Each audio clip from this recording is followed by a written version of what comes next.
Welcome to the Router Workshop. This is Rick Rosendahl. Today we're going to talk about some useful tips for the beginner.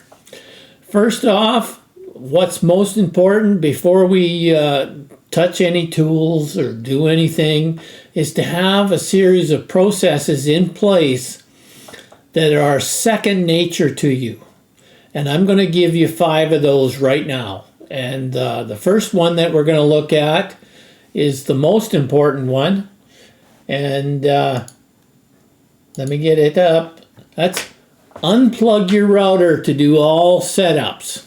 Now it might sound like something very simple, but this has to be something that you do every time.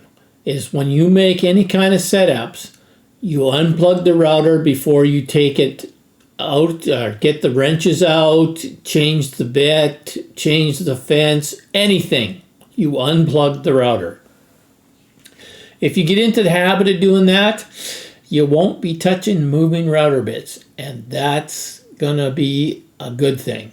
Okay, what's the next thing? There's thinking time and there's cutting time. Separate those two completely. So when you're doing all your thinking time, you're away from the router table altogether. You're on the table, the workbench, and you've got your pieces that have been cut and are ready to go. And what you're doing now is you're figuring out where you're going to put the next joint. So mark the cuts. Okay, so now what we're doing is we're taking where we're going to put the rabbet joint. Let's just say we're doing a small box and it's got 4 sides that need to be rabbeted for the top and the bottom, and 2 sides for the long sides and no sides on the 2 ends. So we take the 2 ends and we put them away over to the corner because there's no cuts going to happen on those parts. So they don't need to be by the bench.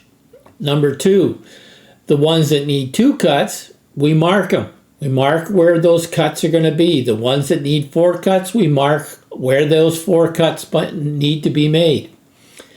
The next step is organize your parts. So now what you want to do is you want to take all the pieces that need 4 cuts and put them in one pile. All the pieces that need 2 cuts, put them in another pile. If you're only doing 1 box, that's not a big deal. But let's say you're making 10 boxes and you want all the boxes to be the same. So the best thing to do is to make one setup and cut 10 boxes. Whether you're doing 20 tops and 20 longer sides, you need to have them separated into a separate pile. So you organize the parts. The next one of the most important ones, is this one. What to cut first? Or does it matter? Let's say you've got the 4 parts and you're going to cut those first. So you cut 4 parts and you've got 10 boxes, so that's 20 parts. That's a top and a bottom that needs to be cut. So you cut those 4 parts first. What do you do to the first one that just needs 2 cuts?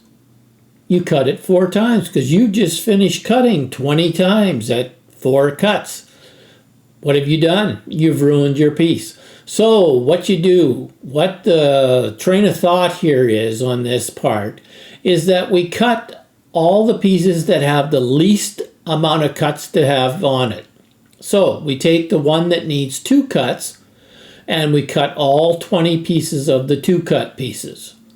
Now what we do is we grab onto the 4 pieces or the pile of 4 cuts that need to be made, and the first thing you do is you cut 2 cuts on it. Have you ruined your pieces yet?